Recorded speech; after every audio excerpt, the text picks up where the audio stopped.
আমি একটি হাদিসের প্রেমে পড়ে গেছি।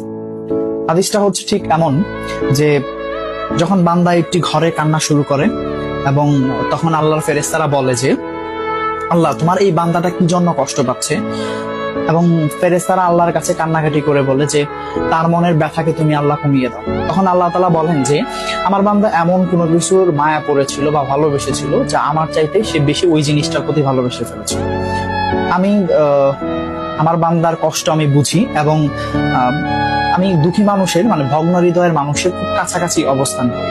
কত দূর? এক হাত দূরে আল্লাহ তাআলা অবস্থান করেন। হ্যাঁ? এবং আরেকটা কথা হচ্ছে ফেরেশতারা তখন বলতে থাকে আল্লাহ তুমি চাইলেই কি সেই বান্দার সেই অভাবগুলো তুমি পূরণ করতে পারো না? তখন আল্লাহ তাআলা বলেন যে আমি ওয়াদা করতেছি আমার বান্দা যে জিনিসটা তার জীবন থেকে হারিয়েছে তার চাইতে অধিক উত্তম জিনিস আমি তাকে দিব, যা দেখে পৃথিবীর মানুষ বিস্মিত হবে।